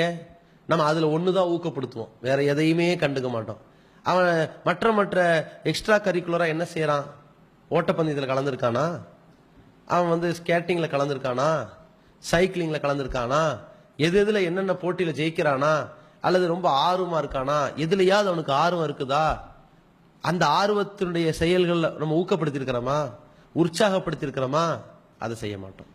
சில பெண் பிள்ளைகள் இருப்பாங்க, ஒரு பொண்ணு சமையல் அதுக்கு அறவே வராது, ஆனா படிப்புல பாத்தீங்கன்னா டாப்ல இருக்கும். அவ பெற்றோர் என்ன செய்வாங்க, அந்த பிள்ளைய படிப்புலயே கொஞ்சம் ரொம்ப ஊக்கப்படுத்திட்டு இருப்பாங்க. இன்னொரு பொண்ணு சமையல் தெரியும், வீடை சுத்தமா வச்சுக்க தெரியும், துணிமணிகளை துவைக்க தெரியும், வீடை ரொம்ப கவனமா வச்சுக்க தெரியும், குழந்தைகளோட அன்பா அனுசரிக்க தெரியும், ஆனா படிப்பு வந்து என்ன செஞ்சாலும் வராது. இந்த சனியை வந்து புத்தி இல்லாத மக்குன்னு சொல்லிக்கிட்டு இருப்பாங்க. ஆனா இது எவ்வளவு பக்குவமா வளர்ந்துகிட்டு இருக்குதோ அதை ஊக்கப்படுத்தி இருக்கிறாங்களா? அதுதான் ஊக்கப்படுத்தப்பட வேண்டியது. அப்ப இது மாதிரியான விஷயங்கள்ல எந்த திறமை வெளிப்படுகிறதோ அதை ஊக்கப்படுத்த வேண்டும். ரசூலுல்லாஹி ஸல்லல்லாஹு அலைஹி வஸல்லம் காலத்துல அந்த செயல்கள் எதையாவது கண்டார்களே ஆனால் அந்த செயலை ஊக்கப்படுத்துவார்கள். நற்செயல்களா இருக்கிறது, ரொம்ப ஆர்வத்தோட இளம் பிள்ளைகள், அந்த இளைஞர்கள் அந்த விளையாட்டில் ஈடுபடுகிறார்கள், உடனே அந்த காரியத்தை வந்து தொடர்ந்து செய்வதற்கு ஊக்கப்படுத்துகிறார்கள் என்றால் ஏன்? அவர்களுடைய மன வலிமை அதுல தான் இருக்கிறது. ஒரு 2 பேர் வந்து 2 வார்த்தை சொல்றாங்களே, அந்த வார்த்தையில் தான் வெளிப்படும். நான் கேட்கிறேன், இப்ப உதாரணத்துக்கு ஒரு வீட்டுக்கு ஒருத்தர் வராரு, சாப்பாடு சாப்பிட்றாரு. சாப்பிடும்போது நீங்க என்ன செய்றீங்க? சாப்பாடு எப்படி இருக்குது? நல்லா இருக்குது. சாம்பார் சாம்பார் ரொம்ப பிரமாதமா இருக்குது. ரசம் எங்க அம்மா ஞாபகம் வருது, ஒரு டம்ளர் கொடுங்களேன் இப்படின்னு கேட்கிறாரு. நாளைக்கு அவர் மீண்டும் வீட்டுக்கு வரேன்னு சொன்னார்னா நம்மளாம் என்ன செய்வோம்? அவரா, அவன் வரட்டும் வரட்டும், அவருக்கு இன்னும் நல்லா சமைச்சு கொடுப்போம், இது ஊக்கப்பட்டுட்டோம். ஏன்? அவருடைய வார்த்தைகள் அப்படி. இதே ஒருத்தர் வீட்டுக்கு வந்தாரு, சாப்பாடு சாப்பாடு உப்பு போடலையோ இப்படி கேட்கிறாரு. சாம்பார் சாம்பார் ஏன் தண்ணி வச்சிட்டீங்க? ரசம் இருக்கட்டும், வேணாம் வேணாம் இப்படின்னு போயிட்டாரு. நாளைக்கு அவர் வீட்டுக்கு வர போறாரு, என்ன பண்ணுவீங்க? ஐயோ அந்த மனுஷனா வரான், எதை என்ன சொல்ல போறானோ, எப்படி சொல்ல போறானோ, நான் சமைக்கிறதா வேணும், பதட்டம் வரும், படபட போறோம். ஏன்? அவர்களுடைய அந்த வெளிப்படுத்துதலை வைத்து நம்ம உணர்றோமா இல்லையா? அப்ப இதே குழந்தைகள்ட்ட நம்ம என்ன காட்டணும்? குழந்தைகளுடைய நடவடிக்கையில நம்ம எதை சொல்லணும்? குழந்தை இப்ப விளையாண்டுட்டு இருக்குது, விளையாண்டுகிட்டே இருக்கிறான், இப்ப அதுல ஊக்கப்படுத்திட்டு இருக்கு, என்ன சொல்லணும்? பையன் என்ன விளையாண்டாலுங்க விளையாட்டுல அண்ணன் தம்பியில அடிக்க மாட்டான், நல்லபடியா பத்திரம் வச்சுக்கொண்டு அதை ஊக்கப்படுத்தி இருக்கணும். அதை செஞ்சமா? அதை செய்யல. பசங்க வருவாங்க பள்ளிக்கூடத்துல, டேய் எல்லாத்தையும் பாக்ஸ துற, அத்தனை நம்ம என்ன பண்றோம், நம்மள்ட்ட இருக்கிற அறியாமை பாருங்க, என்ன எடு காட்டு, பென்சில் ஏண்டா இவ்வளவு பாதி குறைஞ்சிருக்குன்னு ஒரு 2 அடியை போடுவோம். போன வருஷம் போனவன் பாக்ஸையே தொலைச்சிட்டு வந்தானே, இந்த வருஷம் பாக்ஸ் கொண்டு வந்திருக்கான், பேனா கொண்டு வந்திருக்கான், பென்சிலா கொஞ்சம் சீவிட்டான் அதிகம். என்னங்க நடந்துச்சு? சொத்தா அழிஞ்சிருச்சு. நாம ஒண்ணுப்பா பரவாயில்லையே கரெக்டா கொண்டு வந்துடுறானே, இப்படி சொல்லி இருந்தா மறுநாள் அந்த பென்சிலையும் பத்திரமா கொண்டு வருவானா இல்லையா? இப்படி நம்முடைய பிள்ளைகள்கிட்ட ஒவ்வொரு அசைவுகளிலும் நாம ஊக்கப்படுத்தக்கூடியவர்களாக இருந்தால்தான் அது ஒரு பூஸ்ட். எல்லா தன்மைகளையும் சரி. அப்படி இல்ல அவனே சோர்வா தெரியறானா, அதுல இருந்து அவனை டைவர்ட் பண்ணணும், வேற ஒரு காரியத்தில் ஈடுபட வைக்கணும். சோர்வு அவனுக்கு காட்டவே கூடாது. அப்படி இல்லையா கொஞ்சம் ரெஸ்ட் எடு அப்படின்னு அவனுக்கு ஓய்வு கொடுக்கணும். இல்லாவிட்டால் அவனுக்கு நாம எந்த விதமான அக்கறையற்றவர்களா ஆயிருவோம். அந்த குழந்தைங்க சோர்வா வராங்க, இப்ப சோர்வா இருக்கிறாங்க, கொஞ்சம் ஆளை சரி கட்ட வேண்டியிருக்குது. ரசூல்லா காலத்துல சஹாபிய பெண்கள் என்ன செய்யறாங்க, ஆஷுரா தினத்துல நோன்பு வச்சிருப்பாங்க, சிறு பிள்ளைகளை நோன்பு வைக்க சொல்லியிருப்பாங்க. சாயங்காலம் ஆனவொன்னு அந்த குழந்தைகள் கடுமையான பசி அழுவுது, என்ன பண்றாங்க, சில களிமண்ணில் ஆன பொம்மைகள்லாம் வச்சுக்கிட்டு விளையாட்டு காட்டி என்ன டைவர்ட் பண்றாங்க. ஏன்னா இந்த நேரத்துல இவ்வளவு நாள் பசியை பொறுத்துக்கிட்ட, இப்ப பொறுத்துக்குன்னு சொன்னா பயான் பண்ண அந்த குழந்தைக்கு புரியுமா? புரியாது. நீ இப்ப நோம்பு திறந்துட்டேன்னா நோம்பு முறிஞ்சு பாவம் ஆயிரும், அது 60 நோம்பு வைக்கணும் இப்படி பயமுறுத்த முடியுமா? முடியாது. எதுவுமே அந்த குழந்தைக்கு புரியாது. அப்ப என்ன சொன்னாலும் அந்த குழந்தைக்கு புரியாம ரொம்ப அழுகையும் பலவீனமும் ஏற்படுகிற பொழுது உடனே டைவர்ட் பண்றாங்க, விளையாட்டு ஜாமெல்லாம் காட்டிட்டு இதெல்லாம் பார்த்துக்கிட்டு இருக்கும்போது அப்படியே கவனம் திரும்புது.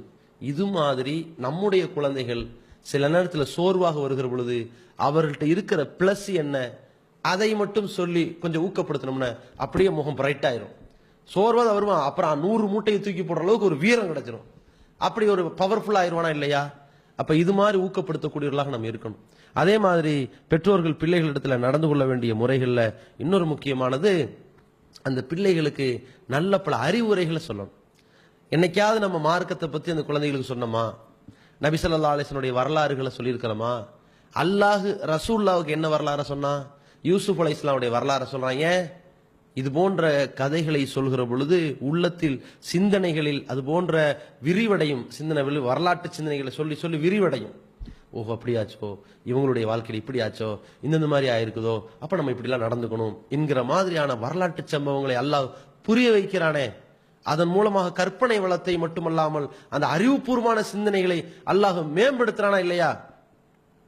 அப்ப எந்த அளவிற்கு சிந்தனை ஓட்டத்தை கூட்டுறான், மெருகூட்டுறான். அப்ப அது போல நாம நம்முடைய பிள்ளைகளுக்கு ஒவ்வொரு கதைகளை சொல்லிக் கொடுக்கணும், கதைகள்ல இருக்கிற படிப்பினைகளை சொல்லிக் கொடுக்கணும்.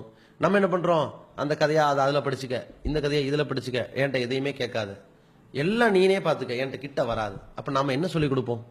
ரசூலுல்லாஹி ஸல்லல்லாஹு அலைஹி வஸல்லம் அவர்கள் தங்களுடைய இப்னு அப்பாஸ் ரலியல்லாஹு அவர்கள் சின்ன பிள்ளையா இருக்கும்போது கூப்பிட்டு வச்சு, சிறுவனே இங்க வா, நான் உனக்கு சொல்றேன், நல்லா கவனமா கேட்கறியா அப்படின்னு சொல்லி தராங்க.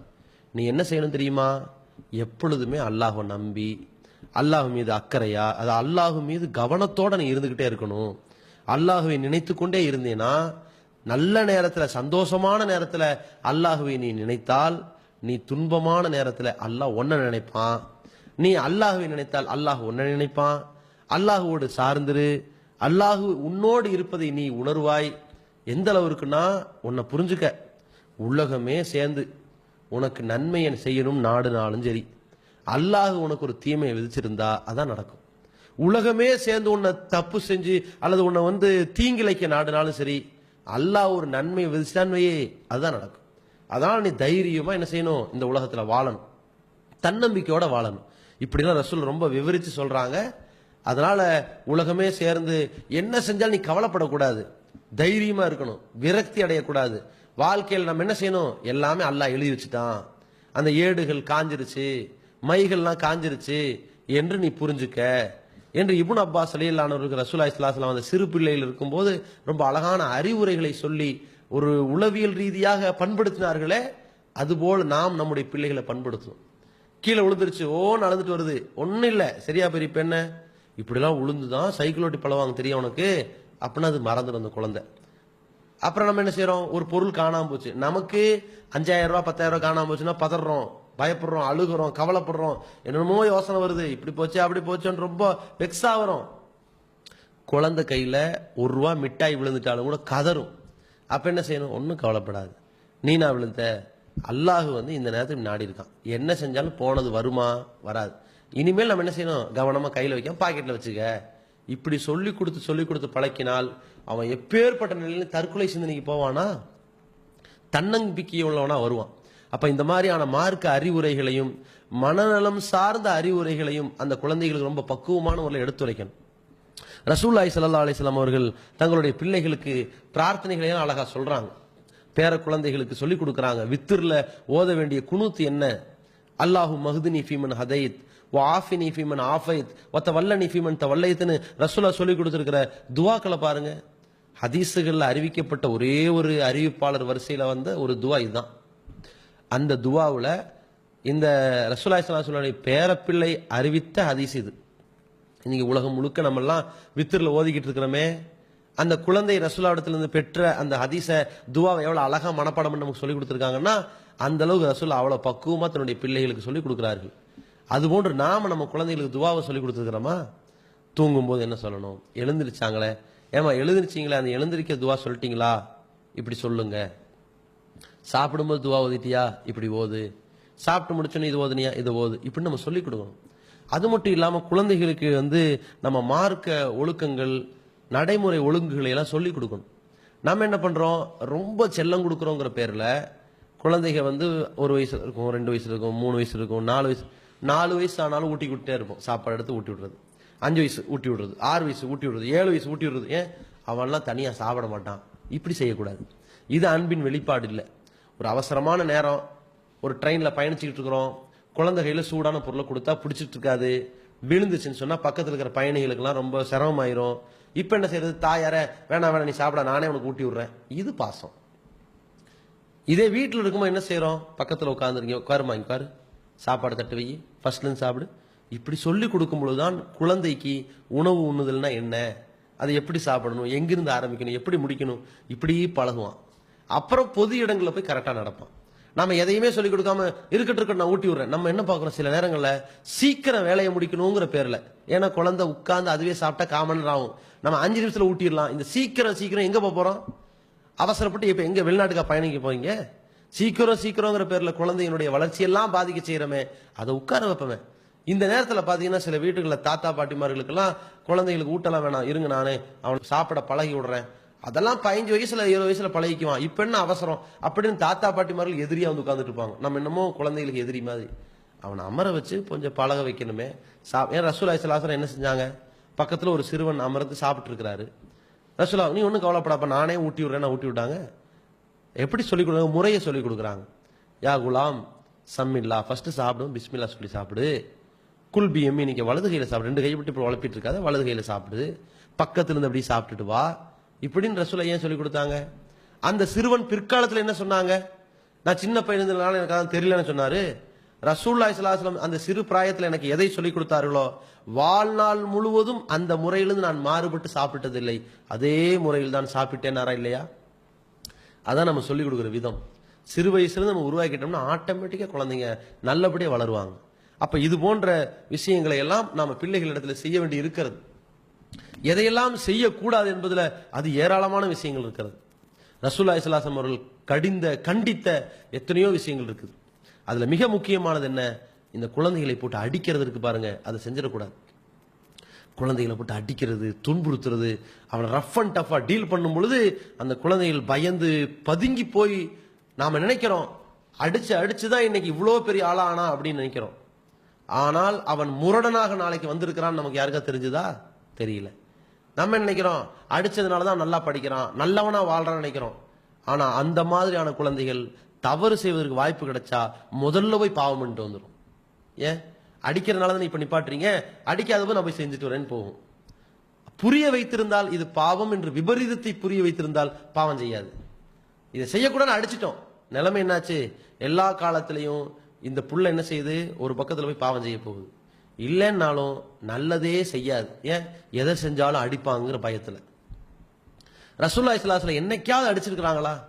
ஆயிஷா ரலியல்லாஹு அன்ஹா சொல்றாங்க, ரசூலுல்லாஹி ஸல்லல்லாஹு அலைஹி வஸல்லம் அவர்கள் ஒருபோதும் யாரையும் அடித்தது கிடையாது, எந்த அடிமையையும் அடித்தது கிடையாது, எந்த குழந்தைகளையும் அடித்தது கிடையாது, மனைவிமார்களையும் அடித்தது கிடையாது. எதிரிகளை போரில் சந்திப்பவர்களை தவிர எப்படி ரசூலுல்லாஹ் வாழ்ந்திருக்காங்கன்னு பாருங்க. நம்ம என்ன செய்வான், அந்த அடிக்கிறது என்னமோ பெரிய வீரம் மாதிரி நினைத்துக்கொண்டு நினைப்பான். தன்னை விட ஆற்றல் உள்ளவன்ட்ட காட்ட முடியாத வீரங்கிறத பேர அந்த அடிதடிய தன்னை விட தாழ்ந்து இருக்கிறார்களே மனைவியை போட்டு அடிப்பான், குழந்தைகளை போட்டு அடிப்பான், என்ன நடக்குன்னு தெரியாது. அப்ப இப்படிப்பட்டவனெல்லாம் ஒரு மனித இனத்தோடு சேர்க்கிறதா, அவர்கள்லாம் ஒரு மனிதநேயம் உள்ளவர்களா? தான் பெற்றெடுத்த குழந்தை இப்படி சாத்துறானே, இப்படிப்பட்ட கொடூரமா தாக்குறானே, இது சரியானதான்னு யோசிச்சு பார்க்கணும். ரசூலுல்லாஹி ஸல்லல்லாஹு அலைஹி வஸல்லம் அவர்கள் ஒரு நாள் அது செஞ்சது கிடையாது.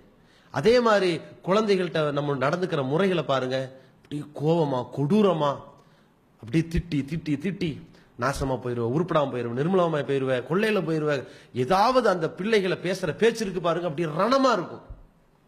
எப்படிப்பட்ட பேச்சுகள் தாயார் பேசுவாங்க, அந்த குழந்தைய சதா கடிஞ்சுக்கிட்டே இருப்பாங்க.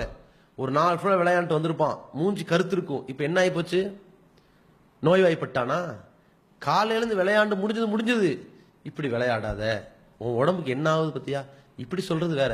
காலையிலேருந்து இப்படி விளையாடுறான், இவன் பைத்தியக்காரன் ஆயிட்டான், இப்படி நாய் மாதிரி சுத்துறான், என் பேரெல்லாம் கெட்டுருச்சு, இப்படின்னு அத்தனையும் அந்த குழந்தை முன்னாடி கடிஞ்சு சொல்றோமே, என்ன ஆகும் அந்த குழந்தை? தகப்பனார் வருவாரு, அவரும் கடுமையா திட்டுவாரு, நீ உருப்பட மாட்ட, நாசமா போயிருவ, நீ எனக்கு வந்து பிறந்திருக்கிற பாரு, நீ எல்லாம் எங்க திருந்த போற, இப்படின்னு பேசுற பேச்சுக்களை கேட்டு கேட்டு ஒரு கட்டத்துல ஒரு மாதிரி பாதிக்கப்பட்ட ஒரு மாணவன் தன்னுடைய தகப்பனாருக்கு ஒரு கடிதம் அனுப்புறான். அதை எடுத்து காட்டுறாங்க. எப்படி எழுப்புறான்? அப்பாவுக்கு, நீங்க கோவப்படாதீங்க, நீங்க அதிகமா கோவப்படுறீங்கிறதுனால நான் நேரடியா இதை நீங்கள் சொன்னால் கோபப்படுவீர்கள் என்பதால் நான் உங்களுக்கு தபால் வழியா சொல்றேன், நீங்கள் கோவப்பட்டு எதை சம்பாதித்தீர்கள் சொல்லுங்க. அவர் வீட்டுக்குள்ள வந்தா யாரும் பேசக்கூடாது என்கிற ஒரு பயத்தை தானே சம்பாதித்தீர்கள், அதன் மூலம் எண்ணத்தை வென்றீர்கள். அவன் கேட்கிறான் அந்த பையன், நீங்க கோவப்பட்டீங்க, கோவப்பட்டு கோவப்பட்டு கோவப்பட்டு அதனுடைய விளைவு என்ன? நான் நல்ல பல விஷயங்களோடு உங்கள்ட்ட சொல்ல முடியாம போயிருச்சு, என் பள்ளிக்கூடத்தில் நடந்த பல விபரீதங்களை உங்கள்ட்ட பேச முடியாம போயிருச்சு, என்னுடைய வாழ்க்கையில் நடந்த கவலைகளை உங்கள்ட்ட பகிர்ந்து கொள்ள முடியாம போயிருச்சு. ஆனா ஒரே ஒரு கட்டத்துல எல்லோரும் என்னை பார்த்து சொல்றாங்க, உன் முகம் உங்க அப்பா மாதிரியே இருக்குது, உன்னுடைய நட உங்க அப்பா மாதிரியே இருக்குது, உன்னுடைய ஹேர் ஸ்டைல் உன்னுடைய அப்பா மாதிரியே இருக்குங்கிறாங்க. அதுல எனக்கு ஒரே ஒரு கவலை இருக்குது, கோவக்காரனும் கோபத்திலையும் கொடூரத்திலையும் ஒரு முரட்டுத்தனத்திலையும் அப்பா மாதிரியே வந்துட்டான்னு யாரும் என்ன சொல்லிடுவாங்களோ, நானும் உங்களை மாதிரி ஆயிருவனோன்னு எனக்கு பயமா இருக்குது, ஆனால் நான் ஆகிவிடாத அளவிற்கு இருக்க வேண்டும்னு தகப்பனாருக்கு ஒருத்தன் கடிதம் அனுப்புறான்னா எவ்வளவு பாதிக்கப்பட்டிருப்பான்னு பாருங்க. நம்ம என்ன பண்றோம், அவ்வளவு திட்டுறோம். ஒரு கட்டத்துல ரசூலுல்லாஹி ஸல்லல்லாஹு அலைஹி வஸல்லம் அவர்கள் அபூ மசூத் ரலியல்லாஹு அன்ஹு கடந்து போறாங்க. இந்த சம்பவம் நான் உங்களுக்கு ஏன் சொல்றேன்னா, இந்த கோபப்படுபவர்களும் சரி அடிப்பவர்களும் சரி ஒரே ஒரு பதில சொல்லுவாங்க, இவ்வளவு பயான கேட்கறங்க, குழந்தை திடீர்னு ஒரு டென்ஷன்ல இருக்கும்போது ஏதாவது நம்ம டென்ஷனை கிளப்பும் போது ஆத்தத்துல பலாரும் அரைஞ்சிருதுங்க, என்னாலேயே கண்ட்ரோல் பண்ண முடியல அப்படிங்கிறோம். கோபம் வருதுங்க, கோபத்துல கத்திடுறோமுங்க, என்னாலேயே கண்ட்ரோல் பண்ண முடியல அப்படிங்கிறோம்.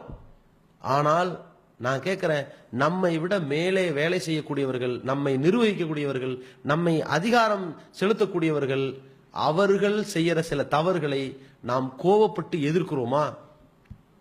கடுமையான கோபம் வரும், அப்ப அடக்கிறோம், கட்டுப்படுத்திக்கிறோம். ஆனா நம்ம கீழே உள்ளவர்கள் தப்பு செஞ்சா மட்டும் பாயிரமே. என்ன காரணம்? இவன் எளியவன், அவன் வந்து கொடியவன், அப்ப கொஞ்சம் அடக்கிவா இப்படி நினைக்கிறோமே. அப்ப இதை கட்டுப்படுத்த தெரிஞ்ச நமக்கு இந்த குழந்தைகள்ட்டையும் கோபத்தை காட்டக்கூடாதுன்னு ஏன் கட்டுப்படுத்த முடியல? இந்த பாடத்தை ரசூல் அழகா விளக்குனாங்க. அபூ மசூத் ரலியல்லாஹு அன்ஹு அவர்கள் கையில சாட்டையை வச்சுக்கிட்டு அடிமையை போட்டு அடிச்சுக்கிட்டு இருக்கிறாங்க. ரசூல் மெதுவா போறாங்க, அபூ மசூதே ஜாக்கிரதையா இருங்க, இப்படி சத்தம் தான். அபூ மசூத் திரும்பி பார்க்கறாரு, ஆளை காணோம். என்னடா இங்கிருந்து ஒரு சத்தம் வந்துச்சே, ஜாக்கிரதையா இருங்கன்னு சத்தம் வந்துச்சே, என்னடா இது யாரா இருக்கும்? இப்படி இப்படி போய் பார்க்கறாங்க, ரசூலுல்லாஹி ஸல்லல்லாஹு அலைஹி வஸல்லம் நிக்கிறாங்க. பயந்துட்டாங்க. அப்ப ரசூலுல்லாஹி ஸல்லல்லாஹு அலைஹி வஸல்லம் சொல்றாங்க, யார் அடிக்கிறீங்க? நீங்கள் இந்த அடிமை மீது எவ்வளவு அதிகாரம் படைத்திருக்கிறீர்களோ இதைவிட பன்மடங்கு உங்கள் மீது அதிகாரம் படைத்த ஒருத்தர் இருக்கிறான், அவனை நினைச்சுக்குங்க, அடிச்சிருவீங்களா நீங்க? ரசூல் அப்படி சொல்லிட்டு அப்படியே கலைஞ்சு போயிட்டாங்க. யோசிச்சு பாருங்க, நம்ம கீழே உள்ளவனை இப்படி நினைக்கிறோமே, நமக்கு மேல உள்ளவன் நம்மளை எப்படி நினைப்பான்? நம்ம கீழே உள்ளவன் மீது இப்படி முரட்டுத்தனமா நடக்கிறோமே, கோவப்படுறோமே, அவன் நம் மீது கோவப்பட்ட இன்னைக்கு உயிர் வாழ முடியுமா? நாம செய்திருக்கிற பாவங்களுக்கும் குற்றங்களுக்கும் தவறுகளுக்கும் எத்தனையோ வகையான மார்க்க நடைமுறைகளுக்கு மீறி, மார்க்க வரம்புகளை மீறி செய்த காரியங்களுக்கும், அல்லாஹ் விட்ட கட்டளைகளை எல்லாம் நிறைவேற்றாமல் மறந்து விட்ட காரியங்களுக்கும் அல்லாஹ் தண்டிக்கணும், கோச்சிக்கணும்னு நினைச்சிருந்தா நம்ம நிலைமை என்ன வருது? அதை என்னைக்கு யோசிச்சு பார்த்தோமா? ஆனா நம்ம கீழ் உள்ளவர்கள் மீது அவ்வளவு கடிஞ்சுக்கிறோம், அவ்வளவு கோச்சிக்கிறோம், அவ்வளவு வெறுத்துக்கிறோம். ஏன் அவர்கள் மீது இந்த தீமைகளை தடுப்பதற்கான ஒரு பார்வை கிடைக்கல? வேற வழியே இல்லையா? ரசூலுல்லாஹி ஸல்லல்லாஹு அலைஹி வஸல்லம் அழகா கையாண்டாங்க. நம்மளாம் நினைப்போம், அப்ப தப்பை எப்படிதான் தடுக்கிறது? தப்பு செய்யறான்னா தடவி கொடுக்கறதா, தட்டி கொடுக்கறதா, பாராட்டுறதா? நம்ம பாராட்டவோ தட்டி கொடுக்கவோ தடவி கொடுக்கவோ சொல்லல. அடிக்காதீங்க, நம்ம கோவப்பட வேணாம். வேற என்ன செய்யலாம்? நமக்கு எது தவறு என்று தெரியுதோ நம்ம கண்ணில் காட்டுவோம், குழந்தைங்க புரிஞ்சுக்குவாங்க. அல்லாஹ்வுடைய தூதரவருடைய பண்பே அதுதான். அடிக்க மாட்டாங்க, திட்ட மாட்டாங்க. எது பிடிக்கவில்லையோ அப்படி கண்ணை மட்டும் காட்டுவாங்க, அதோட போயிடுவாங்க. இது ரசூலுல்லாஹி ஸல்லல்லாஹு அலைஹி வஸல்லம் இருந்த அழகான ஒரு பண்பு. ஒரு கட்டத்தில் அலி ரலியல்லாஹு அவர்கள் சொன்னாங்க, அலி ரலியல்லாஹு அவர்கள் ஒரு பட்டாடை உடுத்திக்கிட்டு வராரு. பட்டாடை உடுத்துறது ஆண்களுக்கு ஹராம். ரசூல் அப்படி பார்த்தாங்க, ஒரு பார்வை தான். அலி புரிஞ்சுக்கிட்டாங்க. நபி அவர்கள் ஒரு பார்வை பார்த்தாங்க, உடனே எனக்கு புரிஞ்சு போச்சு. அதை எடுத்து கொண்டு போய் என்னுடைய குடும்பத்து பெண்கள் கையில் கொடுத்துட்டு வந்துட்டேன். இந்த பார்வையில் எவ்வளவு பெரிய மாற்றம்! இந்த மாதிரியான மாற்றத்தை கற்றுக் கொடுத்தால் இதே போன்று நம்முடைய குழந்தைகள் வளர்ந்து பெரிய ஆளானதுக்கு பிறகு அவர்கள் குழந்தையை பார்வையிலேயே மாற்றுவார்கள், வேற எதையும் செய்ய மாட்டார்கள், பாய்ந்து விழ மாட்டார்கள். அப்ப இதை நம்முடைய குழந்தைகள்கிட்ட செஞ்சிடக்கூடாது. கோவப்படுறது, அடிக்கிறது, கோபமான வார்த்தைகளை பேசுறத கட்டுப்படுத்தணும். இப்ப நம்ம என்ன செய்யணும்? நான் பேசாம வீட்டுக்கு போவாங்க, அன்பா நடந்துக்குவேன், முடிஞ்ச வரை கோச்சிக்காம இருப்பேன். என்னால கோவத்தை கட்டுப்படுத்தவே முடியலன்னா டக்குன்னு வீட்டுல இருந்து வெளியே வந்து பள்ளியில போய் 2 ரக்காத் தொழுதுருவாங்க. இப்படி இருந்து பாருங்க, எல்லாம் சரியா போயிடும். கோவப்பட்டு என்ன சாதிச்சிருக்கிறோம் யோசிச்சு பாருங்க. இந்த உலகத்துல நீங்க கோவப்பட்டு எடுத்து சொல்லி என்ன நடந்திருக்குது? ஒண்ணுமே நடக்காது. அல்லாஹ் என்ன விதிச்சான்னு அதான் நடக்கும். தீமைகளை தடுப்பதில், அதை கண்டிப்பதில், அதை எடுத்துரைப்பதில் பொதுவாக பேசுவது ஓகே. ஆனால் ஒரு தனி நபரை நேரடியாக அவனை கோபித்து நாம் கொட்டுகிற வார்த்தைகளை என்ன பயன்? புரிய வைக்க கற்றுக்கொள்ள வேண்டுமே தவிர பாய்ந்து விடக்கூடாது என்பதை நாம கற்றுக்கொள்ள வேண்டும். அதே மாதிரி அடுத்த ஒரு முக்கியமான விஷயம், இந்த குழந்தைகள் வழி தவறாமல் இருப்பதற்கு நாம் செய்ய வேண்டிய இன்னொரு முக்கியமான ஒன்று என்னன்னா, அந்த குழந்தைகளுக்கு விபரீதமாக எதுவெல்லாம் முடிந்து விடுமோ அது மாதிரியான நிலைகளை நாமே அமைத்து கொடுக்காமல் இருக்கணும். இன்னைக்கு அதிகமான மக்கள் தன்னையே மறந்து வாழ்ந்து கொண்டிருக்கிற ஒரு நவீன உலகத்துல இருக்கிறோம்.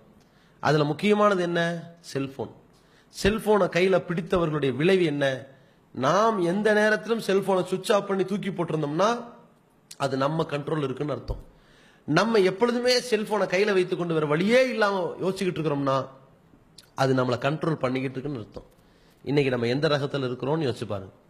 ஒரு காலத்துல டைப் ரைட்டிங் படிச்சவங்க என்ன செய்வாங்கன்னா இப்படின்னு செஞ்சுக்கிட்டு இருப்பாங்க. டைப் ரைட்டிங் படிச்சிருக்காங்க, அந்த யோசனையா இருக்கும். இப்படி பேசும்போது இப்படின்னே சொல்லுவாங்க, அந்த ASDFGF இப்படின்னே பேசிக்கிட்டு இருப்பாங்க. இந்த யோசனை இருக்கும். இன்னைக்கு என்ன ஆகி போச்சு? ஒத்த விரல் தான். அவன் பாட்டுக்கு செல்போன்ல நோண்டி நோண்டி நோண்டி நோண்டி இன்னைக்கு சர்வ சாதாரணமா இப்படி உட்காந்துருப்பான், இப்படின்னே ஆடிக்கிட்டு இருக்கும். என்ன ஆட்டம்? ஏதோ டைப் படிச்சுக்கிட்டு இருக்குது. இவனையே அறியாமல் அது வேலை செய்யுதுன்னா ஏதோ மனநல கோளாறுகள் ஆயிட்டு இருக்குன்னு அர்த்தம். சமீபத்தில் ஒரு ஆய்வு எடுத்தாங்க. 220 பேருக்கு கொடுக்குறாங்க. எதை? செல்போன்களை கொடுக்குறாங்க. 72 மணி நேரம் இதை சுவிட்ச் ஆஃப் பண்ணணும் அப்படிங்கிறது கட்டளை. 220 பேர்களையும் உட்கார வச்சு 72 மணி நேரம் 3 நாட்கள் சுவிட்ச் ஆஃப் பண்ணதோட சரி. அதுல 3 பேர் தான் அமைதியாக சர்வ சாதாரணமா எடுத்துக்கொண்டவர்கள். பாக்கி 217 பேரும் எனக்கு முடியாது, கொஞ்சம் போன் எடுங்க, ஆன் பண்ணணும், இப்ப பார்த்து ஆகணும்னு சொல்லி பிடிவாதம் பிடித்து மிகப்பெரிய பிரச்சனையை கிளப்பியவர்கள் 3 பேரை தவிரனா அப்ப சதவீதம் எவ்வளவு குறைஞ்சு போச்சு? மன கட்டுப்பாடு எவ்வளவு குறைஞ்சு போச்சு? அதே மாதிரி இவ்வளவு பெரிய ஆட்களுக்கே இந்த மாதிரியான பலவீனம் என்றால் குழந்தைகள் எப்படி இருக்கும்? நம்ம என்ன செய்யறோம்? குழந்தைகள் கையில கொடுத்துறோம். ஒரு நேர வரையறை இல்ல, எந்த நிகழ்ச்சி அவன் பார்க்கணுங்கிற அதுல வரையறை இல்ல, எந்த விளையாட்டை தேர்ந்தெடுக்கணுங்கிறத வரையறை இல்ல. அவன் பாட்டுக்கு விடிய விடிய உலகத்தையே மறந்து கடந்துகிட்டு இருப்பான். நம்ம என்ன பார்க்கிறோம்?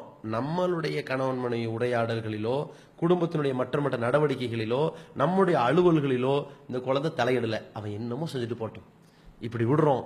அது எப்படிப்பட்ட நோயை உண்டாக்குது? தலைவாணி கடையில் போன வச்சிருப்பான், எல்லாரும் தூங்கின பேரும் மீன் எடுத்து விடி விடி பார்ப்பான். ஒரு கட்டத்தில் மனநோய்க்கு ஆளாவானா இல்லையா? அப்ப நாமே குழந்தையை கொண்டு போய் குழில தள்ளக்கூடிய வேலையை செய்யலாமா? அல்லாஹ் சொன்னான், கு அன்ஃபுஸக்கும் வ அஹ்லீக்கும் நாரா, உங்களையும் உங்கள் குழந்தைகளையும் நரகத்திலிருந்து காப்பாத்துங்கிற பொறுப்பை நம்மள்ட்ட கொடுத்தான். எப்படி? நம்மையும் நம்ம குழந்தைகளையும் நரகத்திலிருந்து காப்பாற்ற வேண்டிய கடமை நமக்கு இருக்கான். அப்படி சொன்ன இறைவன் நமக்கு கொடுத்துக்கிற பொறுப்பு, என்னையும் நரகத்திலிருந்து காப்பாத்திக்கணும், என் குழந்தைகளையும் நரகத்திலிருந்து காப்பாத்திக்கணும். நம்ம என்ன பண்றோம்?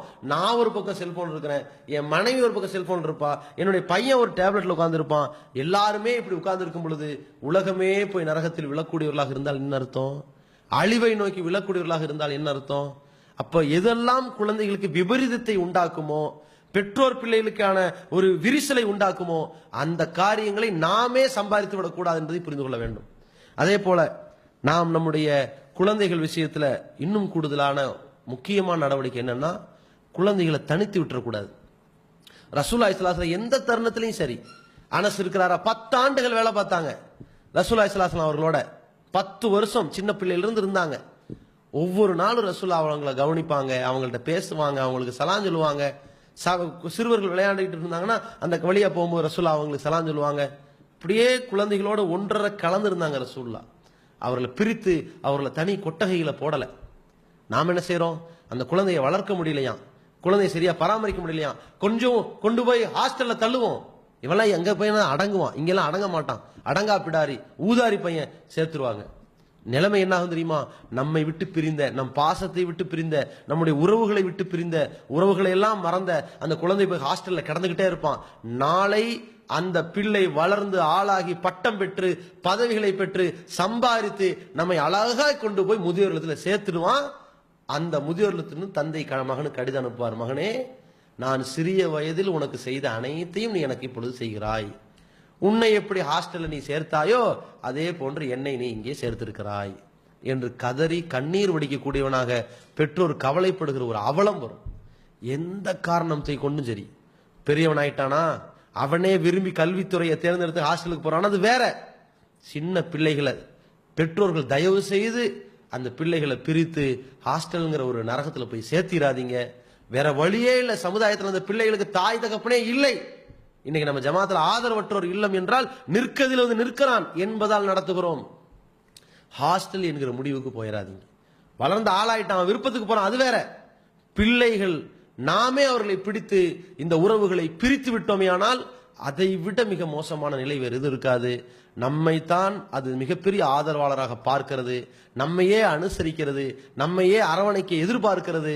இப்படி எதிர்பார்க்கிற அந்த இளம் பிஞ்சுகளுடைய உள்ளங்களை நஞ்சாக்கிறாம, அவர்களை நாசமாக்கிறாம, பக்குவத்தோடு அவர்களை பாதுகாத்து வளர்க்க வேண்டிய பொறுப்புகள் நம் அனைவருக்கும் இருக்கிறது. அந்த குழந்தைகளை நாம் சரியான முறையிலே வளர்த்து எடுத்தோமேயானால் நாம் இறந்து மண்ணுக்கு சென்ற பிறகு கூட நமக்காக படைத்தவனிடத்திலே மன்றாடுவார்கள், ரப்பிர்ஹமுஹுமா கமா ரப்பயானி சகீரா, என்னை குழந்தையிலே பராமரித்த, பாதுகாத்த, ரட்சித்த என்னுடைய பெற்றோர்களைப் போல அந்த பெற்றோர்களை நீ நல்ல முறையிலே பாதுகாப்பாயாக, நல்ல முறையிலே பராமரிப்பாயாக, அவர்களை கண்ணியப்படுத்துவாயாக, அவர்களுக்கு இரக்கம் காட்டுவாயாக என்று நமக்காக பிரார்த்தனை செய்வார்கள்.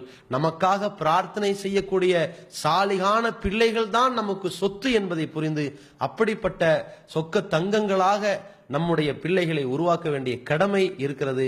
அதை நபிகள் நாயகம் ஸல்லல்லாஹு அலைஹி வஸல்லம் அவர்கள் காட்டி தந்த அழகிய வழியிலே நாமும் நம்முடைய பிள்ளைகளை வார்த்தெடுப்போம்.